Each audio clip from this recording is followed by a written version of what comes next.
Daugavpils novada kultūras pārvaldes mācību un informācijas centrā laikā no 14. marta līdz 13. jūnijam notika profesionālās pilnveides kursi kultūras darbiniekiem kultūras menedžmenta pamati. 13. jūnija pēdējais noslēguma kurs noritēja Daugavpils novada Laucisas pagastā, radot iespēju no mācības soliem aizbraukt brīvā dabā, lai teoriju praktiski apgūtu neformālā gaisotnē. 3 mēnešu garā programma aptvēra ļoti plašas tēmas.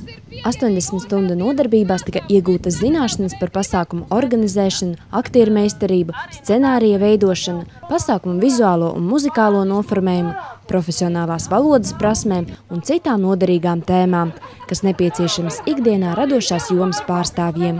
Man ir liels prieks, ka ir cilvēkiem šīs tēmas bijušas noderīgas un patiešām ir bijusi ļoti liela interese un liela atsaucība. Un es pat nevaru nosaukt vienu tēmu, kur ir visvairāk patikusi, jo viņi man ir teikuši, ka ir tieši tas, kas viņiem ir pietrūcis, jo viņi nav mācījušies ne tehnikumā, ne augstākajā mācību iestādē šīs kultūras menedžmenta lietas. Jūs varat viņiem pajautāt paši, bet ir izteikuši ļoti lielu pateicību par to, ka šī programma tika organizēta. Nodarbību vadīšanai tika piesaistīti augsti kvalificēti un pieredzējuši speciālisti, galvenokārt no Rīgas augstākajām mācību iestādēm, kā arī savas jomas profesionāļi no Daugavpils novada Silva Linarte un Artūrs Uškāns.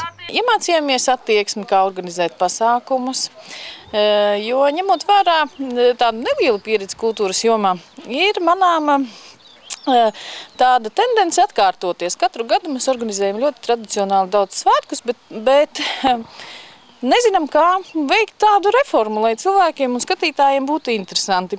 Līdz ar to šajos kursos vislielākais ir iegūms no pedagogiem, kas mums vadīja. To attieksmi, to rozīnīti, varbūt savādāku pieeju meklēt šiem tradicionāliem svētkiem, lai mūsu mērķa auditorijai būtu interesanti. Pavisam mācību programmu apguva 14 kultūras darbinieki no Daugavpils, Rēzeknes, Rugāju, Dagdas, Pļaviņu un Jēkabpils novadiem. Pateicoties kursiem, kultūras darbinieki arī nostiprināja ciešākus kontaktus, kas jācer nākotnē palīdzēs radīt jaunus, interesantus projektus starp novadiem.